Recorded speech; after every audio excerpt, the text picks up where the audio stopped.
You are a horrible person. You deserve to be insulted and attacked. You are not deserving of a civil conversation.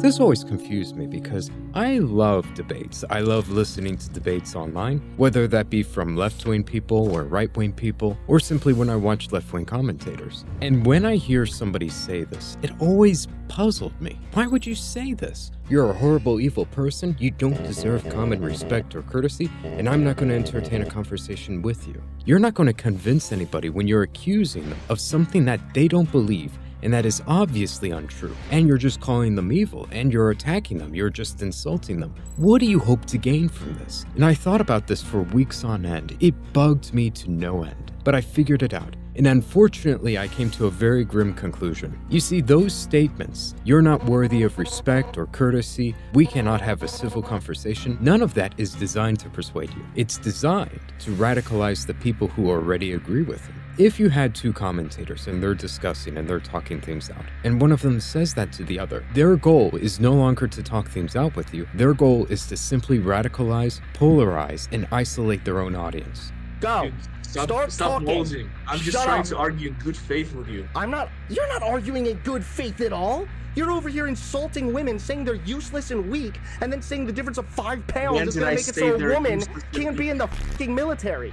You're one of the most embarrassing, pathetic pieces of shit that I've ever encountered. Why are you so mad? Because you I are said pathetic. they're not. It's to paint the other person as an evil human being that cannot be talked to or reasoned to. This video is designed for people who are right-wing. Title obviously says how the radical left dehumanizes people on the right. But for people who are left-wing who just so happen to click on this video, I'm going to try and give examples that you can also relate to and understand. If you had two people and one person said, I care about these kids who claim to be trans, but I don't think they're trans. I think that they're simply confused. I think that they need to get some help. And the other side simply says, you want trans kids to die, you hate them because he said those things. He's not aiming to convince that person. That's not going to convince him. The right-wing person doesn't believe any of those claims that are being made against him. The sole purpose of those statements are to make it so that people no longer interact with or communicate with people who make those claims. It kills discourse because you can better isolate people and polarize people if they no longer communicate. And for my left-wing audience, let me give you a right-wing example so that you can relate to this. If you're talking to a person and you say you're pro-choice, you say, I'm in favor of women's rights, I want them to have access to women's healthcare, it protects women and it also gives them freedom. Imagine you said those things and the other person, instead of engaging with anything you said, they simply claim against you, actually, you're a Satanist. You simply want to sacrifice babies to Moloch or Satan. You're a Satanist right now. You hate life. You want to kill innocent babies. That's all you want at the end of the day. You just hate babies. How can you talk to or communicate with a person like that? People on the right, if they truly believe those things, how could they possibly ever have a rational conversation with you? They can't. You're an evil Satanist. We can't talk to you. And it basically has the exact same effect. It's intended to have that exact same effect, but for the other side. Especially considering you don't believe any of those things. I guarantee 99% of my audience who's pro-choice, they're probably not Satanists who want to sacrifice babies to Moloch. Okay? Can we agree on that? I think so. Yet I'm sure this is not the first time you've heard that talking point, right? That's what's happening in American politics today. And the exact purpose behind this is so that they can radicalize their own audience, because that pushes them away from honest, open communication with the other side and pushes them towards taking action. We need revolutionaries. We don't need people who can think. And I've broken it down to what literally every radical leftist does. In our train of thought, we start off with Nazi. Nazis are bad because they killed innocent people. They killed quite a few if you know anything about history. And we don't talk to Nazis.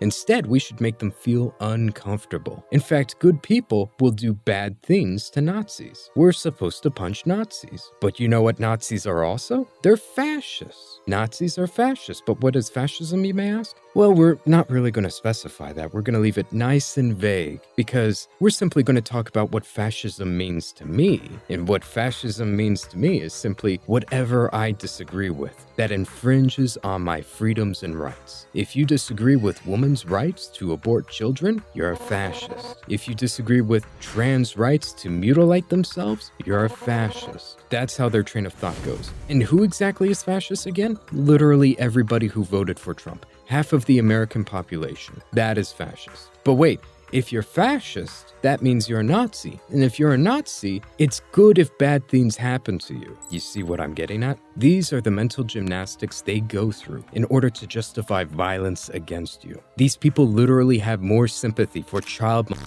murderers, abusers, and than people who vote right-wing. And again, I want to make it clear, I literally have nothing against people who are left-wing. I enjoy talking to them. I think they're fun people. We disagree on practically everything, but I still like them. I still can be friends with them. I don't have a problem with people who are left-wing. I want to clarify that. We are simply exploring the radical left, which is becoming much more prominent these days. Yet take note of this. They don't overtly condone violence. They don't. That would get them banned off of YouTube, or worse, they could possibly be imprisoned because that's illegal. And the left is not known for being brave, mind you. Instead, they like to play it safe. If somebody they disagree with dies, they don't condemn it, they don't care. In fact, they're gonna laugh at it. That's all they can do. That's as close to the edge they're willing to go. Corey Comparator was a horrible person. Dying for your child does not mean that you love them or take good care of them. What? The Trump supporter that died was a lunatic. He was most likely a fascist, and I mean, he was at a Trump rally, man. What do you expect? Like, he probably wanted trans people to die. When a Trump supporter dies, who cares? He probably was a fascist. In fact, let's laugh at him. Let's dance on his grave. After all, you shouldn't be made to feel safe. Hassan, for example, he overtly hates white Christians. He hates us so much that he flat out admits it would be better if they got rights than other groups.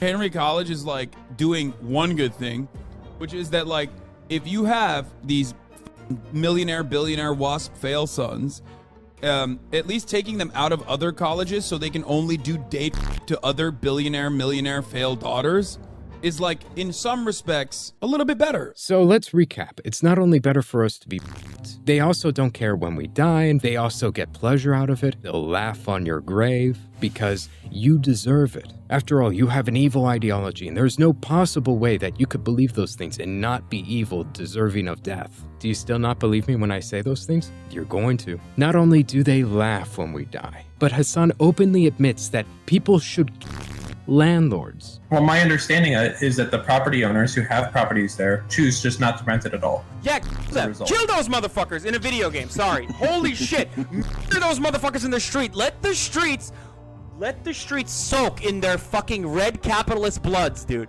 Oh my god, in a video game, of course. Because he's a communist. He's a crypto-communist. But Hassan, he's not a man of principles. He doesn't care about morality, especially when it comes to telling the truth. Being honest is a disadvantage to these people. No, instead, he needs to spread the good, holy Marxist spirit, even to Landlord's podcast, where he shares his beliefs, and he does not hesitate to lie to their face about what socialism is. It is about equity instead of equality. That's what people misunderstand about socialism. It is not about equity instead of equality at all. We don't have material equality as a baseline in this country. We don't have that at all.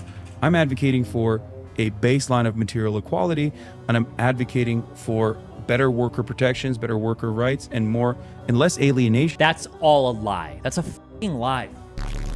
What he's talking about can happen in a capitalist system, and it is explicitly not what socialism is about. It's not about materially equal conditions. That's called welfare or redistribution, which capitalism can do, right? You're talking specifically about getting rid of or eliminating the profit, or at the very least, redirecting the profit to workers. You want to destroy private ownership because owners that don't work shouldn't be collecting money off of people that do. That's fundamentally what your belief is. And that's not even like, this is what Marxists believe. This is what you believe. You said this on stream, mother. His idea of socialism is what Republicans called socialism in 2005. Socialism is when you pay your taxes.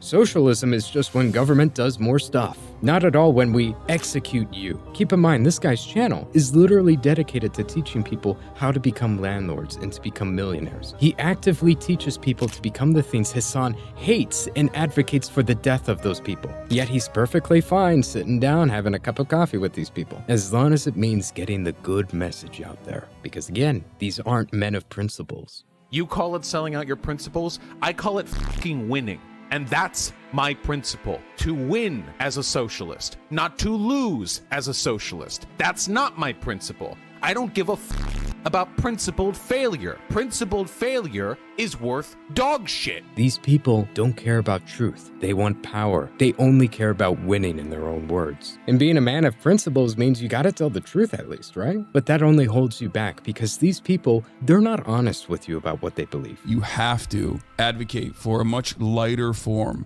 of propaganda. You want America, in the way that I feel about it, and if you want America to get out of the way, or places with more revolutionary potential to do what they would normally do, I think that one thing you have to do is advocate for a lighter form, while simultaneously still doing agitated propaganda that goes beyond social democratic idea. That's what these leftists are taught to do. That's what they actively do. They don't reveal fully what they believe. No, we gotta water it down first. Make it easier for people to digest. We water down the information so that they can be set on the right path of radicalization, which should be really concerning for you, even if you're a centrist. Because if this is the watered down message where they think it's better for you to be and they don't care when you die, what do they really believe? I mean, this is what they're totally fine openly admitting and showing to people. They have no problem with this. This is not the most radical part of their message. It's not just, haha, it'd be funny if you die. It's they want you dead. They're actively working towards that goal. Look at what they're doing. They're proactively taking steps to make their own audiences not communicate with people who disagree with them. They're supposed to be rude, disrespectful, simply call you a Nazi and an evil person and call it a day. We can't talk to these evil subhumans, because at the end of the day, this is language designed to dehumanize you. You're no longer a person who simply has different views or opinions on what's best for the world. No, you just are evil and you hate people. No longer do you simply believe that, hey, I think abortion is murder. I value the life of a child. No, it's you hate women. That's what these people unironically believe.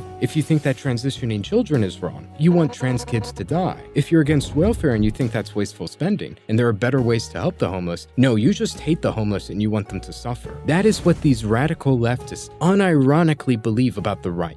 Verbatim. It's because they're not even just left-wing. Because a left-wing person, maybe they have the ability to interact and talk to people on the right. Hey, they understand that we don't agree, but we both want what's best for the world. Not a radical leftist, though. No, they don't talk to you because their own audience decided to isolate you from them. They want them to hate you, because if they hate you, it's going to be a lot easier to lead a revolution where they execute you. They make it a point to sympathize and empathize with criminals, rapists, murderers more than you. Which side is in favor of the death penalty? Not the left. They think that murderers, they're simply disturbed or unwell human beings. No, people who actually murder, they're not evil. We gotta help them. We must advocate for rehabilitation for these people. Unless you say the N-word. No, if you say the N-word, you're actually just a horrible, evil person, and there's no possible reason for it other than you're just evil. For the we gotta extend sympathy and empathy. For the racist, none is given. No, when it comes to Shiloh, because she said the N-word, they justify doing horrible, evil things to her. If you say the N-word, it is good to dox you, to steal your social security number, to swat you, to harass you, to try and ruin your life, to try and get you fired from your job so that you can't feed your children, because she's racist. Just like all white people are racist, according to them. Because remember, being killed is a good thing in these people's eyes. That's what they believe. If there was a situation where a woman, she was being murdered by a man, and that woman just so happened to call him the N-word right before she died, people would say she deserved it. In fact, people would be happy it happened to her. That's how these people's moral compasses operate. Look at these videos. Keep in mind, she literally just said the N-word, and this is what they have to say for her. My mama would have went to that house, knocked on her door, dragged her by that skinny little blonde ponytail, and turned her every which way but loose. And then she'd be like, go get my bail money. I feel like it is time for us to start turning the other cheek. And I mean their cheek, not our cheek, okay? I think it's time for us to start showing them who the fuck we are. And the fact that you did that when that little boy's parents were not around, they were not present. What kind of person are you behind closed doors? Like, I'm fearful of your children, and I hope that they get removed from your care. That lady, Shiloh Hendrix, whatever the name is, people like her, they deserve a bullet. They really do. Ooh, the fucking way I would have rearranged that bitch's face if I was in front of her. But I hope and pray that they find your location. And I hope they dog walk your stupid ass. And when you good and gone, I hope somebody finds your grave and piss on that shit. Again, these people think that if you say one word, you deserve to be raped and murdered. When it happens to you, they will be happy and gleeful. They hate you. And look, this is negative information, really negative topic for this video. But I'm only saying this because I truly believe that this is the case. I'm never this strong or stern with what I say. And the only reason why I'm saying it right now is it's because it's the truth, and you need to hear this. These people are trying to polarize their audiences so that they hate you more, and they're more willing to do evil things against you. Because again, when they call you an evil monster that doesn't deserve courtesy or respect, it's not to change your mind, it's to isolate their own audience and to radicalize their own side. Which is really ironic if you think about it. This is the side of quote-unquote democracy. But the reason why they want to isolate their own audience and to radicalize them is because they are genuinely fearful that if they heard the other side, they would be convinced and leave them. Like canceling these people or preventing them from showing up and pushing their message when most people don't have the ability to like push back, I think that does more good than it does harm. Nobody knows how to handle that. Yeah, but shouldn't I wish they did. Then we should do that, but I right? feel like that's very idealized. But yeah, but that's what we're at college. It's a place for ideals, right? Don't you all have dreams? And you guys aren't old enough to have your hopes and dreams crushed yet. You should still be idealistic, right? Used to be the opposite. I used to feel like, oh yeah, we should have every idea, bad or good, on the marketplace, and then people should debate it. And bad ideas will fall to the bottom, good ideas will come to the top. But instead, we had like 4 years of like half the population of America and that's parroting what Trump said on Twitter. If their own audience could think for themselves, if their own audience was genuinely exposed to the other side, they wouldn't be a radical leftist. They fear this. They don't trust honest discourse. If you could actually have an honest conversation with a Nazi, as they say it, they genuinely fear you would become one of them. It's very funny. They're not in favor of having a democracy that is actually informed on what the other side thinks. No, no, no. We must have a democracy that is controlled with isolated followers who are radicalized and only know to hate the people that they disagree with. Democracy where you only know one thing. Democracy where you can't hear the other side out. Democracy where you only know to hate. I mean, look at the Ethan Klein situation. Ethan Klein is your standard lefty. He engages in all of the left-wing talking points, but he only disagrees slightly with the Israel and Palestine situation. He doesn't even deny 90% of their talking points when it comes to Palestine, yet they still hate them. They hate him so much that they literally called child protective services on him. The same guy that says that Steven Crowder is a right-wing extremist. That's how left-wing he is. Yet they still hate his guts. They hate him and his family. They want the worst for him. If his family got raped and murdered, they would be happy. And they make that clear with their words and their actions. And if they want to do that with Ethan Klein, who's practically identical to them, what does that say about you if you're even a centrist? In most revolutions and purges, even the people who are the strongest advocates of that movement tend to fall to the guillotine themselves. Because after all, if anybody disagrees with them, they're a fascist. And fascists are evil Nazis. And we don't respect or show common courtesy to Nazis. We don't even talk to them. Which means not only will they remain silent when violence happens against you, no. They're going to enjoy it. That's what they're looking forward to. So at this point, if they call you a sexist, homophobe, racist, whatever, who cares? They're going to anyways. They don't want to engage in logic and reason because they're afraid of it. That's why they isolate their followers. That's why they're polarizing people. They're fearful of real conversations. Yet I want to make this clear. The point of this video is not to make you feel the exact same way towards them. Don't fall into the exact same trap. This video is not created with the purpose to isolate people, to polarize them, to kill conversations. No, I think those things are really important. And we need to call this out for what it is. That's what you need to do. Call out what they're doing. They're radicalizing their own audiences, and this is how they're doing it. You need to understand this. I don't think there's anything wrong with seeking or gaining political power. That's what we should do, but I don't think you should do it through dishonest means. There's absolutely nothing wrong with voting in the laws and principles that you hold into this country, especially as a Christian. They hate you, and they view you as this cartoonish villain. Don't fall down that same path yourself. Do what is right. And that is it for this video. I really hope you enjoyed it. And if you enjoyed this, be sure to like and subscribe. And as always, have a good one.